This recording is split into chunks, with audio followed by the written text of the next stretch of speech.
ఉన్నవాడైన దేవునికి, మనుషులందరినీ కన్నవాడైన మన కన్న తండ్రికి, ఆయన ప్రియకుమారుడు, ఈ లోక రక్షకుడు, మనుషులందరికీ ప్రభువై ఉన్నటువంటి యేసుక్రీస్తు ద్వారానే దేవుని ఆత్మ సహాయముతో మనందరి తరపున వేవేల కృతజ్ఞతాస్తుతులు, స్తోత్రాలు సమర్పిస్తూ ఉన్నాను.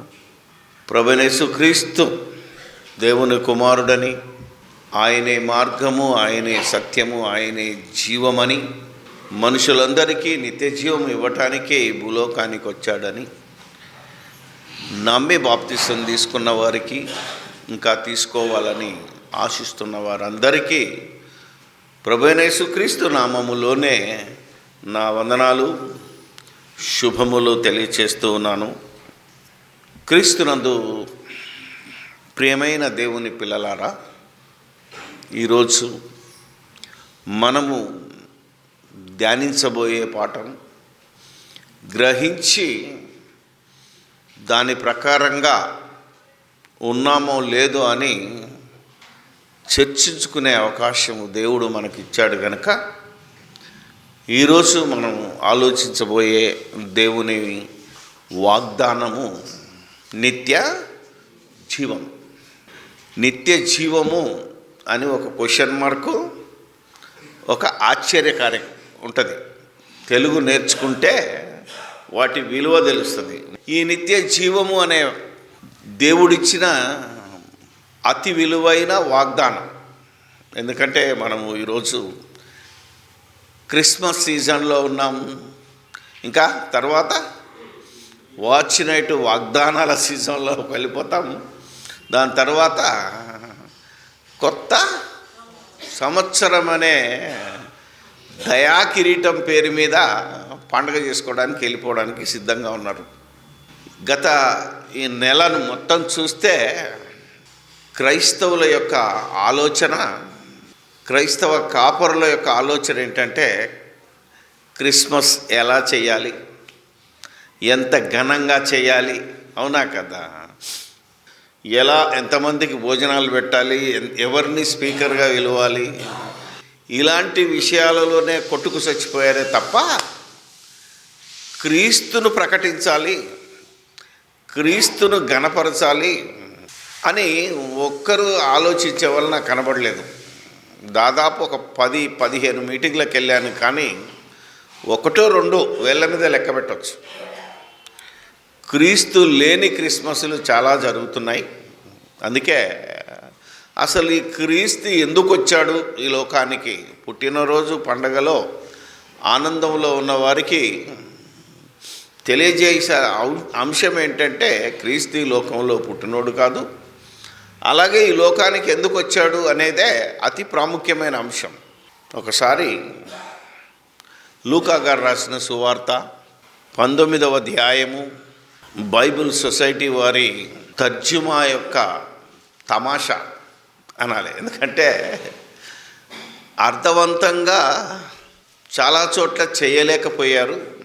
వేరే ట్రాన్స్లేషన్కి వెళ్తే అద్భుతంగా కనబడింది. అందుకే మీ బైబిల్లో ఉన్నదాన్ని కరెక్షన్ చేసుకోమని,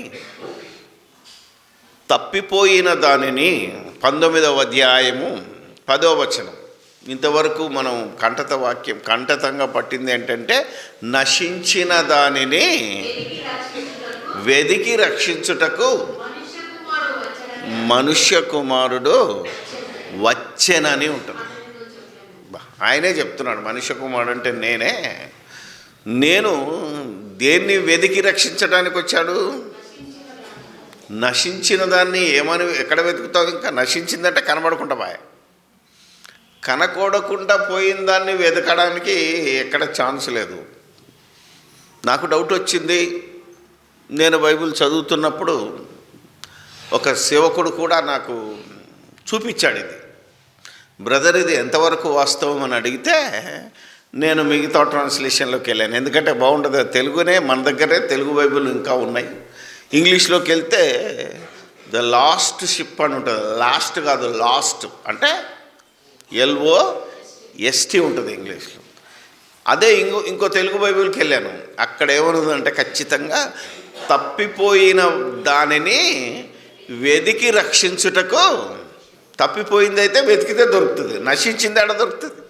అందుకే బైబిల్ చదివేటప్పుడు ఆలోచిస్తే దేవుని మనస్సు అంటే గుర్తుపడుతుంది. ఎవడు తప్పు పట్టలేకుంటున్నాం, అది ముఖ్యం. ఇప్పుడు జక్కయ్య తప్పిపోయాడా, నశించిపోయాడా?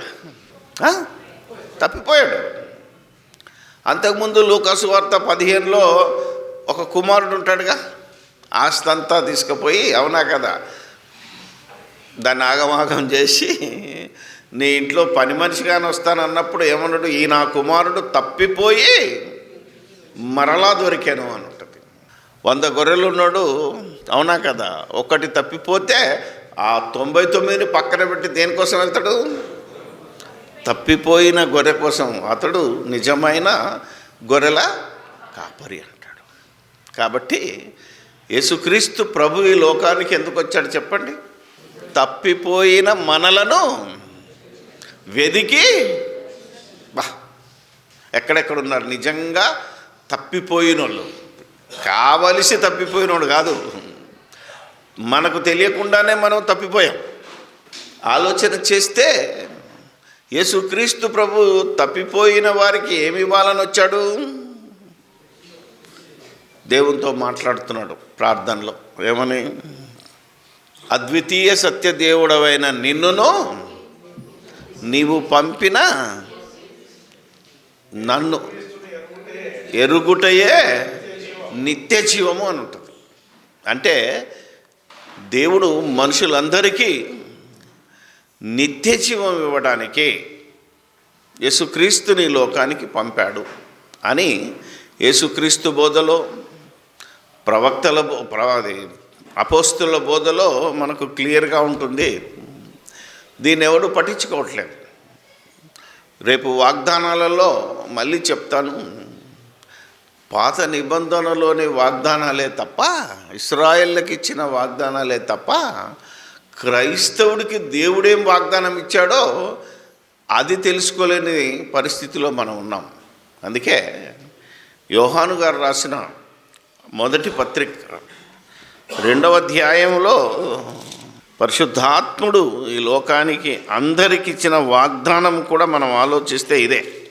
యోహాను గారు రాసిన మొదటి పత్రిక 2వ అధ్యాయము 25వ వచనం. నిత్య జీవమును అనుగ్రహించుట అనున్నదియే ఆయనే మనకిచ్చిన వాగ్దానం. మనమేం అడగలే, బేషరతుగా పుట్టించినోడు మనకు నిత్య జీవము ఇవ్వాలని ఆశించి తన కుమారుడైన యేసుక్రీస్తును ఈ లోకానికి పంపాడు.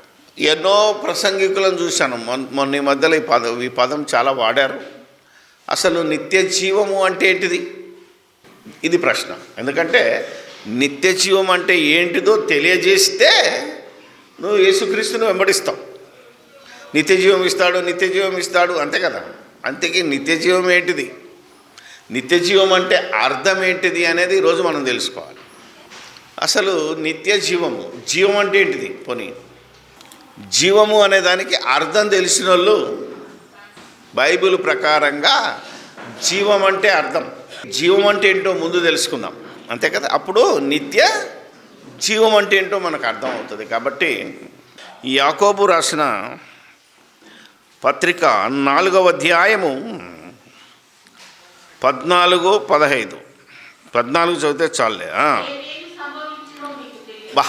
రేపేమి సంభవించునో మీకు తెలియదు. This is most important. మీ జీవము, ఇప్పటికైనా అర్థమైందా? మీ జీవం అంటే ఏంటిది? అవునా, ఇప్పుడు అర్థమైంది, నోరు తెరుతున్నారు. ఇంతలో కనబడి అంతలో మాయమయ్యే ఆవిరి వంటిది. ఇప్పుడు మీకు క్లారిటీ రావాలి. ఇవాళ ఇంట్లో రేపు కనబడి మాయమయ్యేది ఏంటిది? మన శరీరం. జీవం అంటే మన శరీరమే. మన శరీరం, అందులో ఉన్న ప్రాణం అంటే రక్తం. రక్తములో జీవం ఉంటుంది, ప్రాణం ఉంటుంది. ఆ ప్రాణమున్న రక్తము ఇందులో ఉంటుంది. కాబట్టి మొత్తానికి దీన్ని ఏమన్నాడు దేవుడు? జీవము అన్నాడు. మీ జీవము ఏ పాటిది? అది ఇంతలో కనబడి దేవుడు తన స్వహస్తములతో చేసిన దానికి గ్యారెంటీ ఇవ్వాల. అర్థమైందా మీకు? ఇప్పుడు మనం చేసిన దానికి మనం గ్యారెంటీలు చాలా ఇస్తాం. మనిషి ఇంతకీ ఈడు ఎంతకాలం ఉంటుందో తెలియదు, కానీ దీనికి మాత్రం గ్యారెంటీ ఉంటుంది. అవునా కదా? ఆలోచన చేస్తే మీ జీవము అంటే ఇప్పుడు మన శరీరం. అర్థమైపోయింది. ఈ శరీరాన్ని దేవుడు ఏం చేద్దామని దీన్ని తయారు చేశాడు? దీన్ని ఇంతలో కనబడి అంతలో మాయమవ్వడానికి చేశాడా? నిత్యము ఉండడానికి చేశాడా? అర్థమైందా ఇప్పుడన్నా? నిత్యము అంటే మన కళ్ళ ముందు ఇవాళ రేపు మట్లో కల్పిస్తున్నాం కదా, అయ్యో నా ప్రాణం పోతుంది అని ప్రతి ఒక్కడు భయపడి ఇందులోనే ఉండాలని, అవునా, నన్ను సజీవుల లెక్కలో ఉంచమని ప్రార్థన చేస్తూ ఎంతటి భయంకరమైన రోగం వచ్చినా ఏమంటాడు? దేవుడా, అక్కడి నుంచి ప్రార్థన ఏమని, నన్ను బతికించు అంటే. నీ శరీరం మీద, నీ జీవం మీద ఇంత ఇంట్రెస్ట్ ఉన్నప్పుడు ఈ జీవం ఇచ్చినోడికి నీ శరీరం మీద ఎంత ప్రేమ ఉంది? ఉంటుందా లేదా? అసలు ఈ జీవాన్ని దేవుడు ఎలా తయారు చేశాడో తెలుసు కదా మీ అందరికీ. ప్రతి జంతువును నేల మొలిపించునుగాక, ప్రతి పక్షిని జలచరములను నీరు జలములు పుట్టించుగాక, అన్నీ కలుగుగాక అన్న దేవుడు నీ బాడీ దగ్గరికి వచ్చి ఏమన్నాడో తెలుసా? కలుగుగాక అనలేదు. ఎందుకు?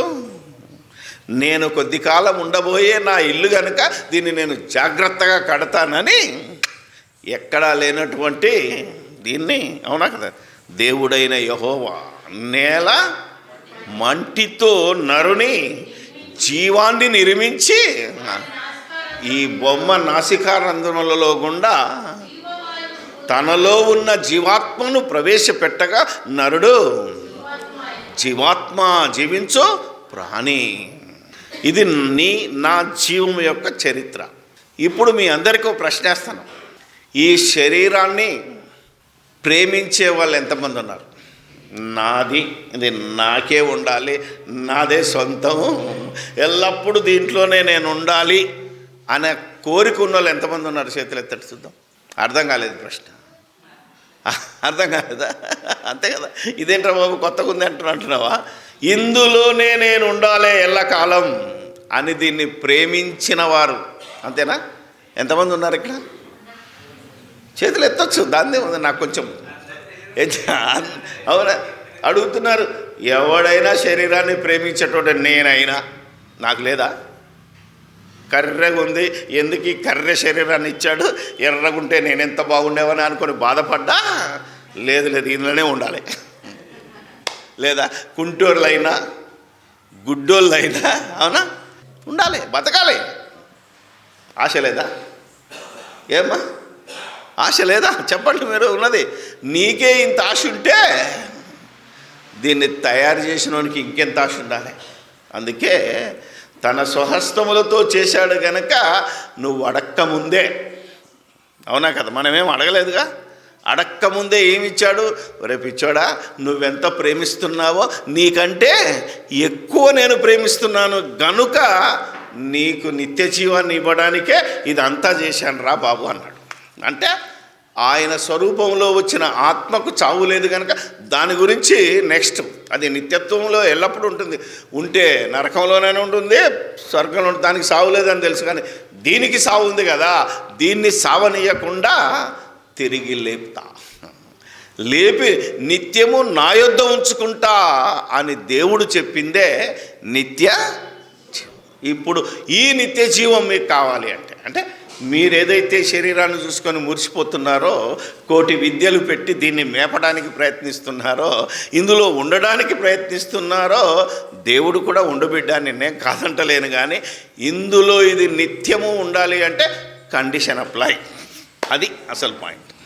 దీన్ని నిత్యము జీవించటానికి మనకు మాదిరికరంగా ఇలాంటి శరీరాన్ని ధరించుకొచ్చిన యేసుక్రీస్తు ఎలా బ్రతికి, అంతే కదా, దాన్ని మళ్ళా తిరిగి లేపుకున్నాడో, అంటే ఆయన శరీరములో ఏదైతే ఈ భూమి మీదకి వచ్చాడో ఆ శరీరాన్ని నలగొట్టుకొని ఆ శరీరం చనిపోయిన వెంటనే, పాతి పెట్టబడిన వెంటనే 3వ దినాన దాన్ని మళ్ళీ లేపబడ్డాడు, లేపుకున్నాడు. అయితే దేవుడు అధికారం ఇచ్చాడు కనుక దేవుడు లేపితే లేచి నిత్యము జీవించుచున్నాడు.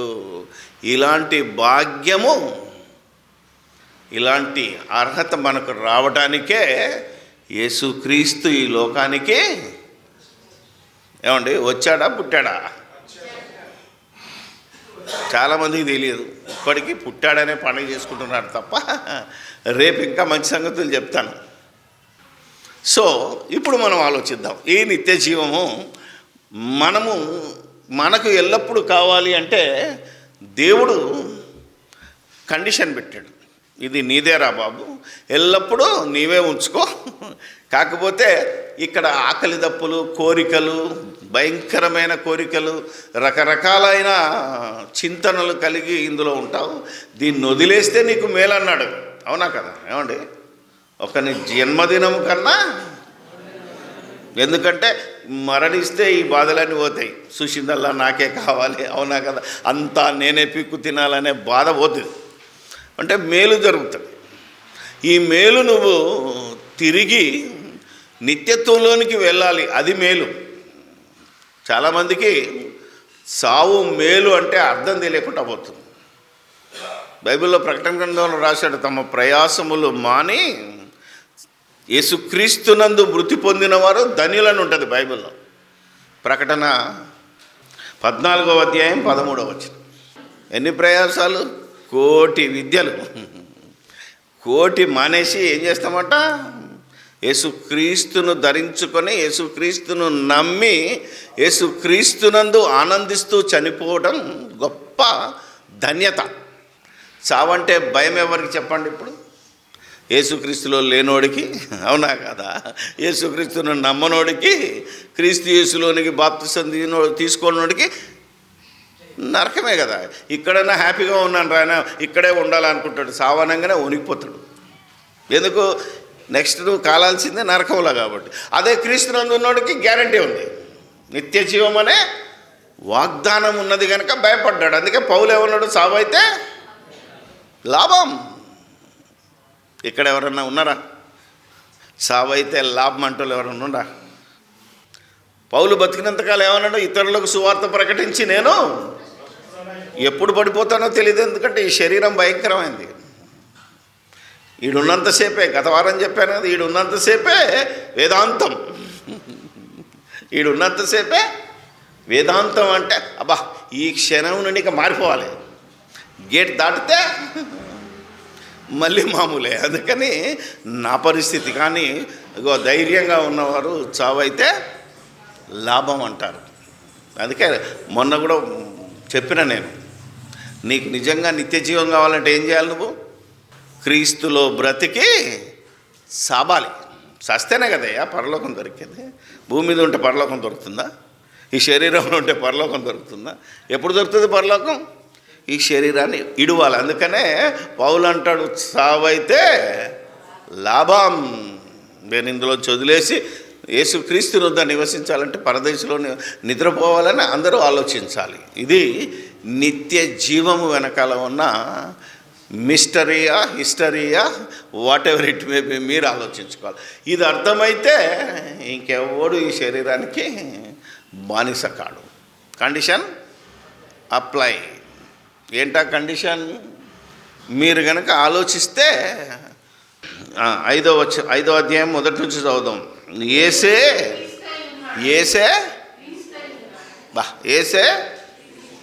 ఏసే దేవుడై ఉన్నాడని లేదు.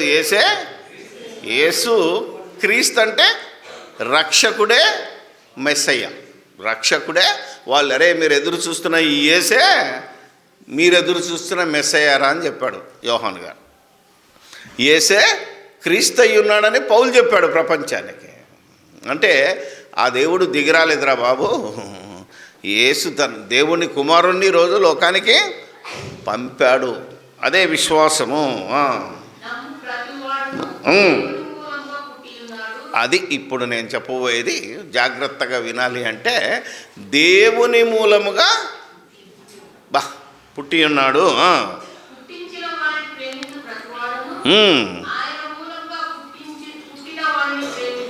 ఆయన మూలముగా చను. ఇదే మాట 3వ అధ్యాయంలో చూద్దాం, 9వ వచనం. దేవుని మూలముగా పుట్టిన ప్రతి వానిలో ఆయన బీజము నిలుచును గనుక వాడు పాపము చేయడు. వాడు గనుక చేయజాలడు. కానీ మనమందరము పాపం చేస్తూనే ఉన్నాం బాప్తిసం తీసుకున్న తర్వాత కూడా. అంటే మనం ఎవరము? దేవుని మూలముగా పుట్టిన వాళ్ళం కాము. ఈరోజు 80% క్రిస్టియన్స్ ఈ వాక్యం కిందకి రారు.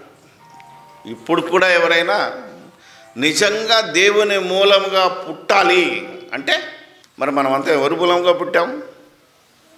అవునా కదా? దేవుని వలన పుట్టాము. ప్రపంచంలో ఉన్న ప్రతి మనిషి దేవుని స్వరూపంలో పుట్టాడు, దేవుని ఆశీర్వాదంగా పుట్టాడు, దేవుని వలన పుట్టిన వాళ్ళమే. ఎవరు పుట్టించారు మనల్ని? దేవుడే. దేవుడే రక్త మాంసములతో మనల్ని పుట్టించాడు. ఈ పాపపు లోకంలో ఉన్న ఈ శరీరములో మనల్ని పుట్టించాడు. ఇది దేవుడిచ్చిన పుట్టుకే. మరి మళ్ళా దేవుడేమంటున్నాడు? దేవుని మూలముగా పుట్టడం ఏంటి? ఏమా అందరము తల్లిదండ్రుల ద్వారా దేవుని గర్భఫలము దేవుడిచ్చు బహుమానమే. ఇది ఇలా పుట్టిన తర్వాత మళ్ళీ ఎందుకు అంటున్నాడు దేవుని మూలంగా పుట్టడం? అంటే అక్కడే వచ్చింది. అక్కడ కనుక నువ్వు అర్థం చేసుకొని పుట్టగలిగితే ఈ పుట్టుక నీ చేతిలో ఉంది. ఈ పుట్టుక నా చేతిలో లేదు, నీ చేతిలో లేదు. తెలుసా మీకు? అమ్మ కడుపులో నుంచి మనం పుట్టడం అనేది మన చేతిలో ఉందా? లేదు. కనుకనే మన జీవితము గాలికి కొట్టినట్టు పోతున్నది. అప్పుడప్పుడు తప్పులు చేస్తున్నాం, అప్పుడప్పుడు పొరపాట్లు చేస్తున్నాం, అప్పుడప్పుడు దేవుని వైపు నడుస్తున్నాం. ఇదంతా పడిలేసే సిద్ధాంతం. ఈవెన్ బాప్తిసం తీసుకున్న తర్వాత కూడా జరుగుతుంది. ఎందుకంటే మనము బాప్తిసం తీసుకోవడమే దేవుని మూలంగా తీసుకోవట్లేదు. బాప్తిసం తీసుకునేవాడు ఎలా తీసుకోవాలని ఉన్నదంటే ఇదిగో మీరు కనుక ఆలోచన చేస్తే దేవుని మూలముగా అంటే దేవుడు ఈ సృష్టిని ఎందుకు చేశాడు? ఈ సృష్టిలో మానవుని ఎందుకు పుట్టించాడు? మానవుడు పాపి అయిన తర్వాత ఎందుకు మరలా జీవం ఇస్తానని మనల్ని మరలా ఎందుకు పుట్టమన్నాడు? అదే నూతన జన్మ. దేవుని మూలముగా అంటే ఆత్మ మూలముగాను నీటి మూలముగాను జన్మించిన వాడే దేవుని మూలముగా పుట్టిన. అంటే దేవుని వాక్యం అనే మూలముగా ఆ బీజములో నుంచి మనం తిరిగి పుట్టాలి. అలా క్రీస్తును యేసే క్రీస్తై ఉన్నాడని ఎరిగి, యేసే దేవుని కుమారుడని ఎరిగి ఎవరమైతే మళ్ళీ పుడతాము అంటే మన అపరాధముల చేత మనము చచ్చిన వారమై తిరిగి పుట్టడం అంటే ఏమన్నట్టు దాన్ని? బాప్టిజం. రెండవ జన్మన అంటే కాదురా నేను అదే మొదటి జన్మ, మళ్ళా తల్లి గర్భంలోంచి ఎలా వెళ్ళాలి నేను బాప్తిజంలో మళ్ళీ పుట్టాలంటున్నావు అంటే అలాంటిది కాదు.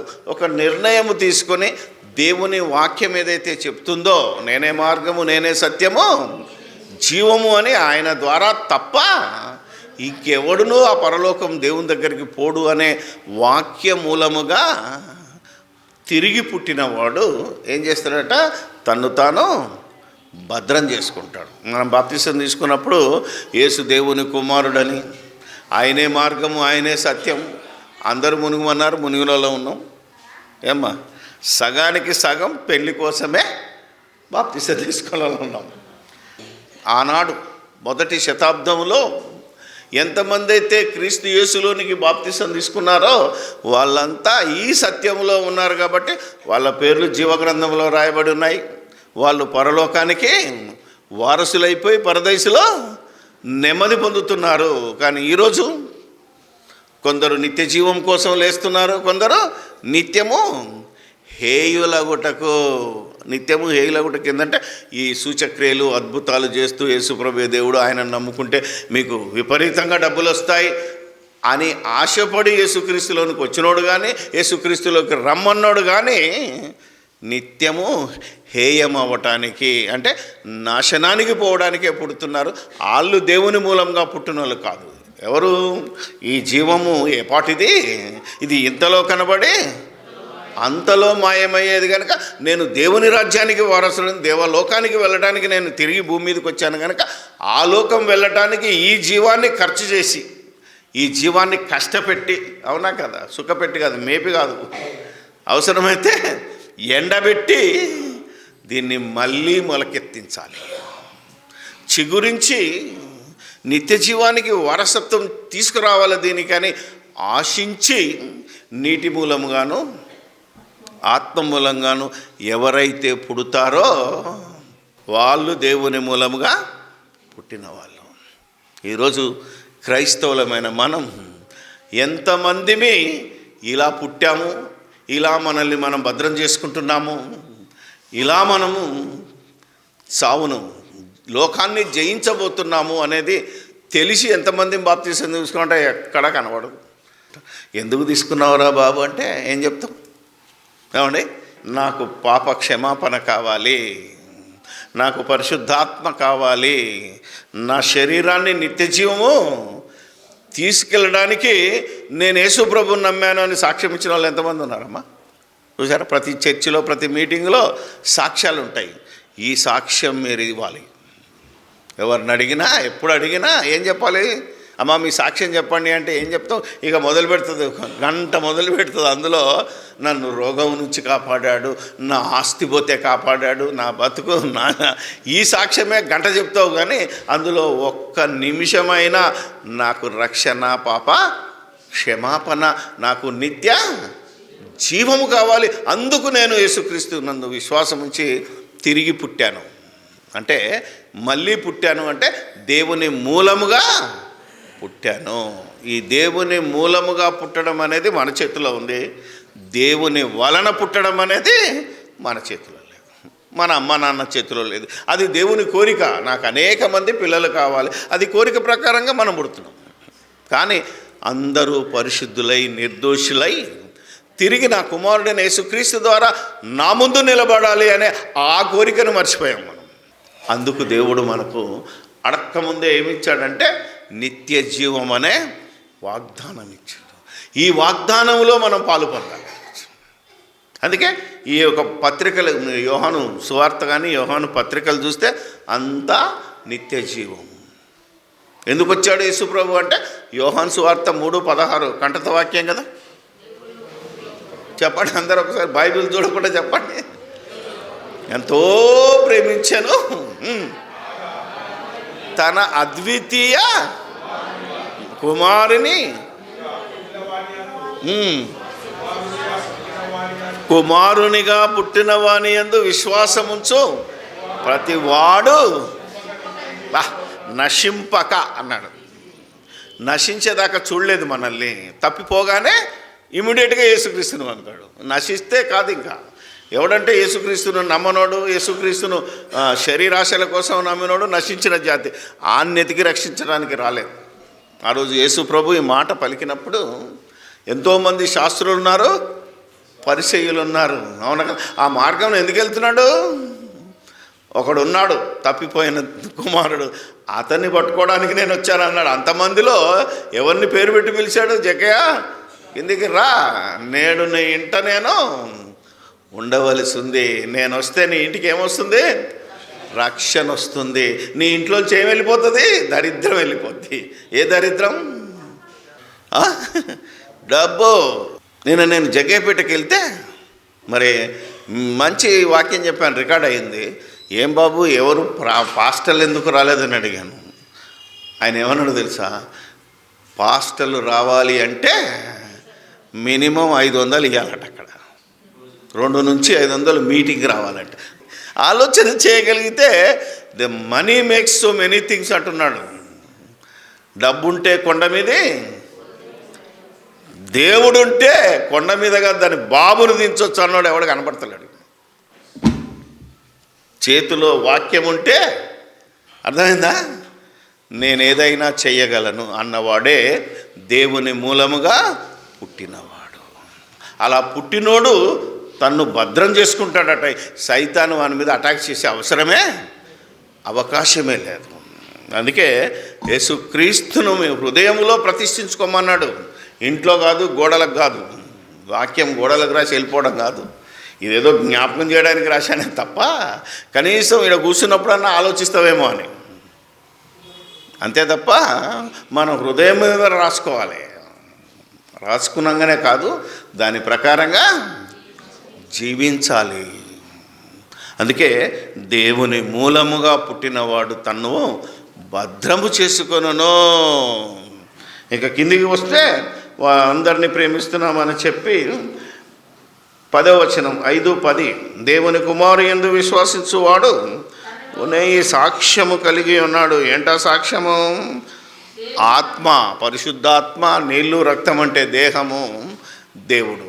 ఈ ముగ్గురు ఏకీభవించినారు. ఏంటంటే యేసుక్రీస్తు దేవుని కుమారుడు అనే విషయంలోనే వాళ్ళందరూ ఏకీభవించి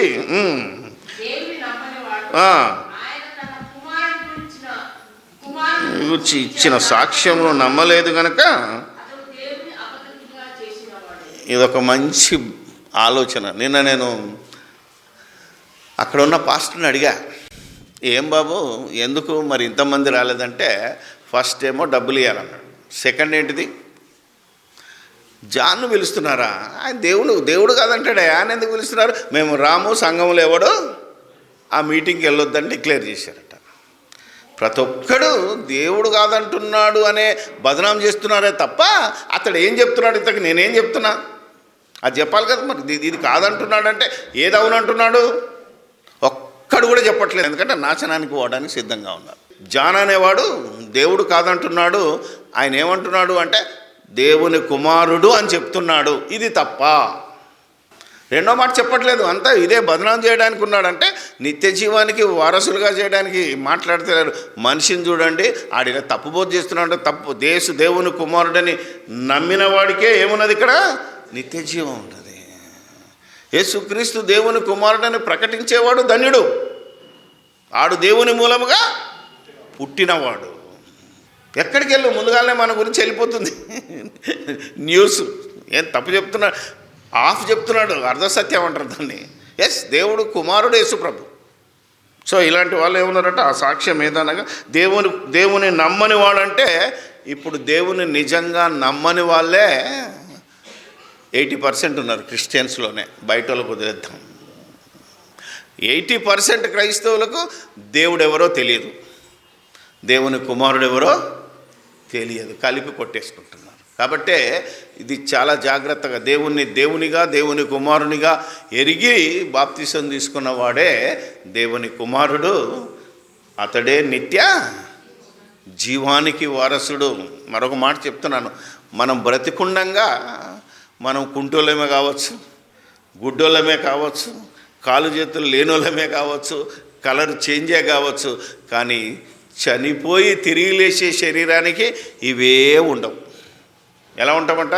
పునరుత్థానమందు దేవదూతల వలె దగదగ మెరిసే శరీరం ఉంటుంది. నువ్వు ఈ బ్రతుకులో గుడ్డికి శరీరమైనా నువ్వు లేచే శరీరానికి గుడ్డితనం ఉండదు, కుంటితనం ఉండదు, రోగం ఉండదు, నొప్పి ఉండదు, ఆకలి ఉండదు, దప్పిక ఉండదు, ఆవేశాలు ఉండవు. అలాంటి మహిమగల శరీరము అదే నిత్య జీవము. అలా దొరుకుతుందని వెంటనే సావకూడదు. అర్థమైందా లేదా?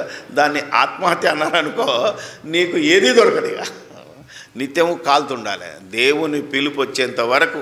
అందుకనే దేవుని కొరకు, దేవుని ఆజ్ఞలను పాటించడం కొరకు ఈ జీవాన్ని ఎండబెడితే అవునండి, వట్టి శరీరమును, వట్టి గింజనే.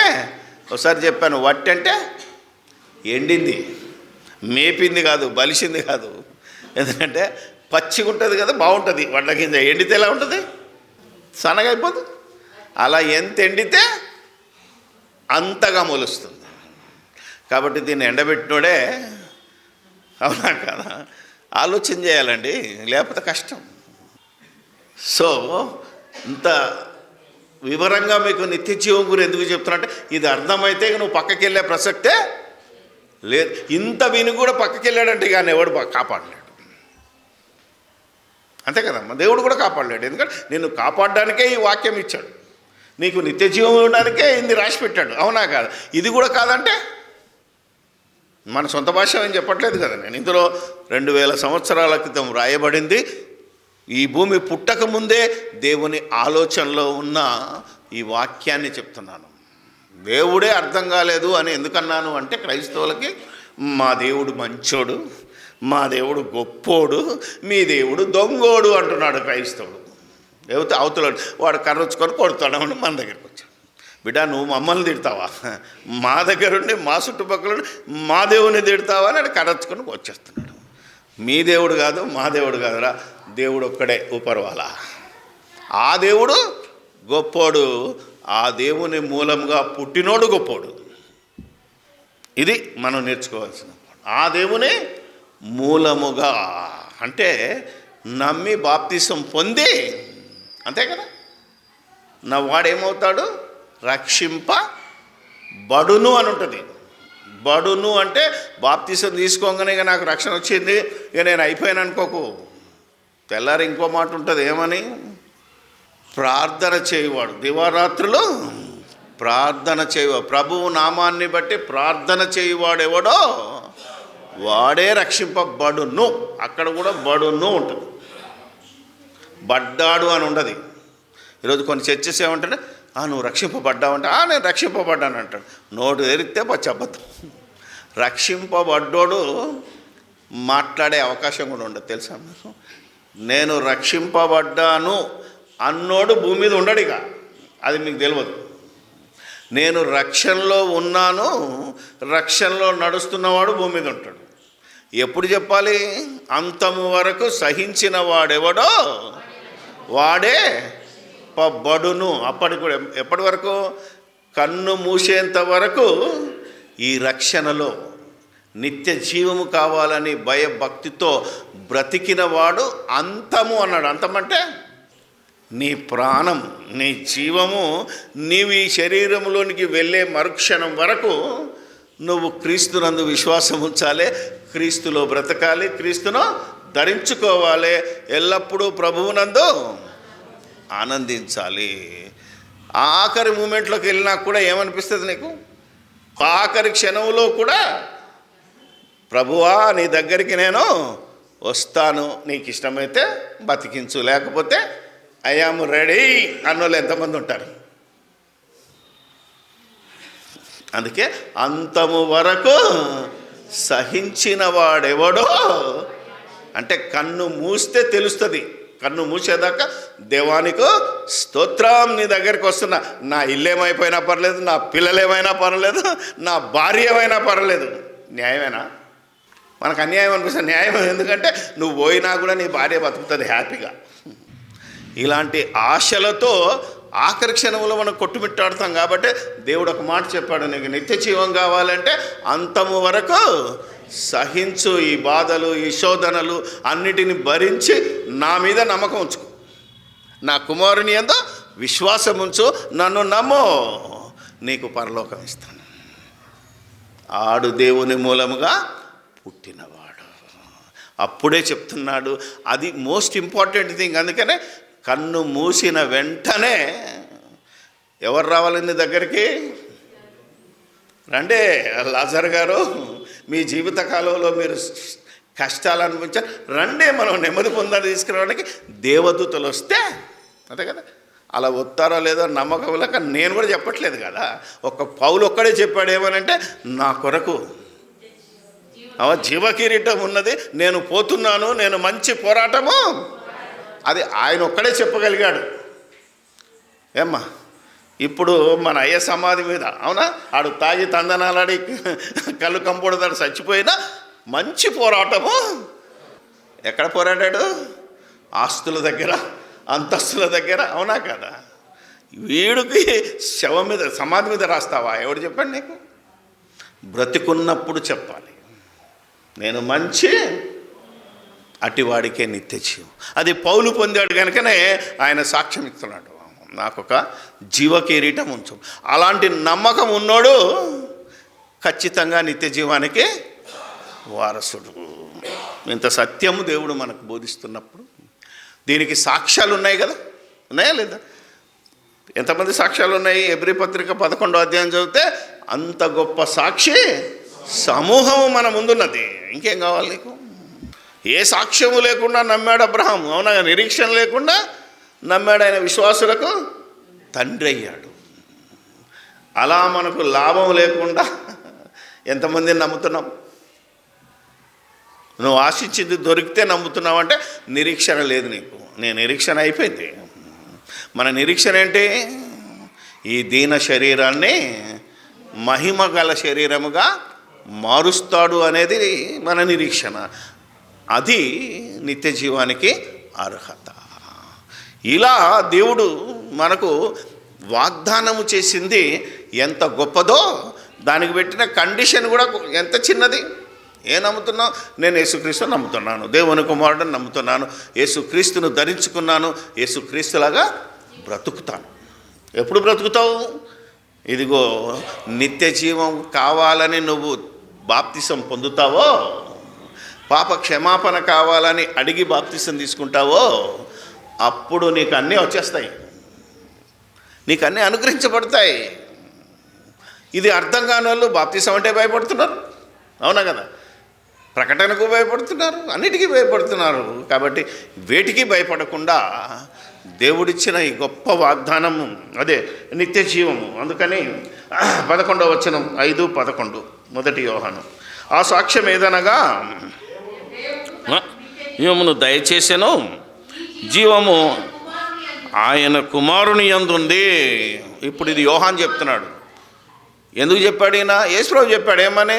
నేనే మార్గము, నేనే సత్యము, జీవము నేనే అన్నాడు. కాబట్టి యోహాన్ ఏం చెప్తున్నాడంటే ఆ జీవము యేసుక్రీస్తులో ఉంది, ఆ జీవము ప్రత్యక్షమైంది, ఆ జీవాన్ని మేము కన్నులారా చూశాము, చేత్తో తాకాము. ఆ జీవాన్ని కనుక మీరు నమ్మితే మీరు నిత్య జీవానికి వారసులు అవుతారు. 12వ వచనం,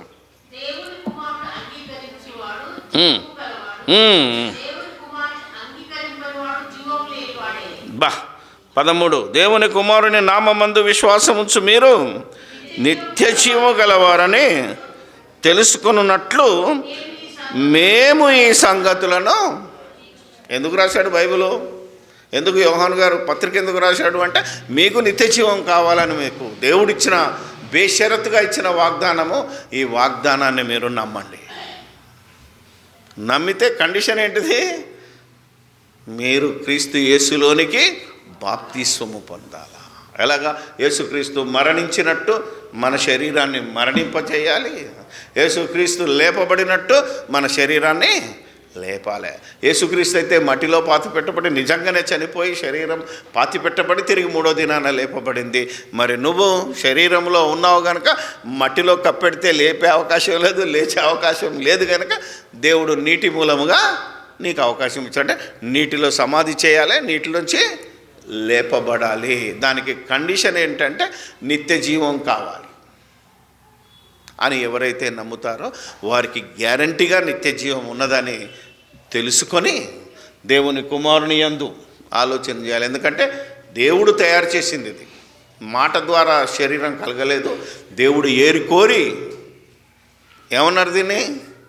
దేహమే దేవుని ఇల్లు, తాను ఉండడానికి కట్టుకున్నాడు కనుకనే ఎంత బాగుంటుంది.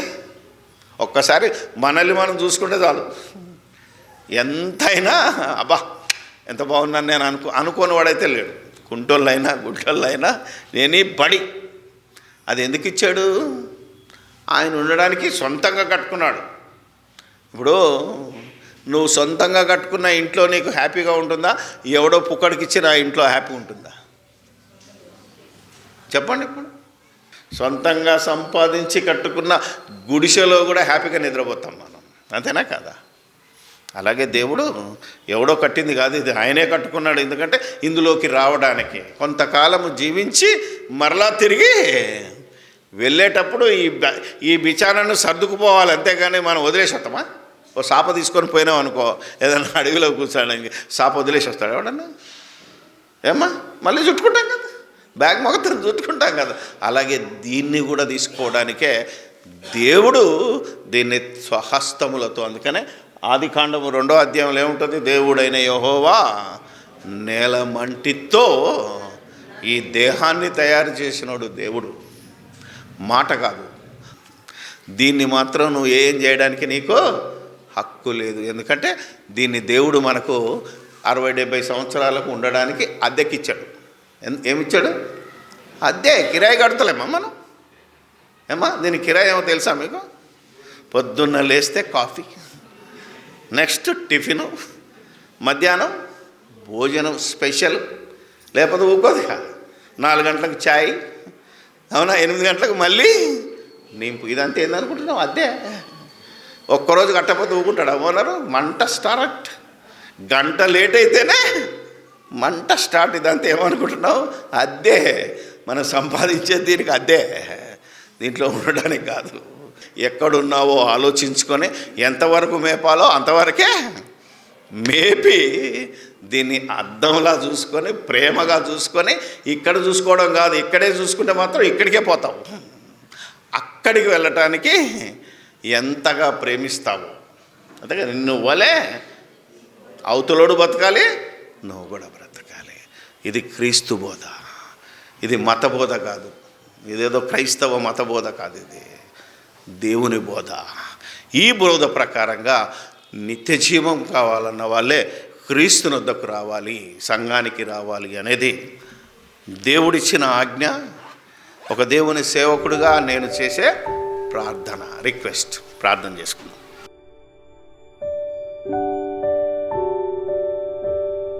పరిశుద్ధుడైన మా తండ్రి, పరలోకమందును నేను నమ్మినా నమ్మకపోయినా మానవ దేహాలన్నింటిలో ఆత్మగా ఉన్న పరమాత్ముడమైన తండ్రి, మీకు స్తోత్రాలు చెల్లిస్తూ ఉన్నాను. మీ ఆత్మను మీ దగ్గరికి చేర్చుకోవడానికి మీరు స్వయంగా నిర్మించిన ఈ దేహం అనే దేవాలయానికి నిత్యము జీవించే భాగ్యం ఇచ్చావని తెలుసుకున్నాం. ఎంతగా మేము ప్రేమిస్తున్నామో దాన్ని మా ఎంబడి తీసుకెళ్ళటానికి నీవిచ్చిన కండిషన్ను బట్టి ఆ కండిషన్ను మేము ఎల్లవేళలా నెరవేర్చి, దేవా, మీ ఎదుట పరిశుద్ధులుగా నిర్దోషులుగా మీ కుమారుని ద్వారా వచ్చి నిలబడే భాగ్యము మా అందరికీ అనుగ్రహించు. మేము వినువారు మాత్రమే అయ్యుండి మమ్మను మేము మోసపుచ్చుకొనకుండా మా ఆత్మలను రక్షించే ఈ శరీరాన్ని అక్షయ శరీరంగా మార్చేటువంటి జీవవాక్యాన్ని మేము నమ్మి, ఆ వాక్య మూలముగా వాక్య బీజములోంచి పుట్టి మమ్మల్ని మేము భద్రపరచుకున్నటకు మీ ఆత్మ సహాయాన్ని అనుగ్రహించమని సమస్తము మీకే స్తుతి స్తోత్రాలు చెల్లిస్తూ మా ప్రభువు మీ ప్రియ కుమారుడైన యేసుక్రీస్తు పుణ్యనామాన అడిగి వేడుకొనుచున్నాము తండ్రి. ఆమేన్.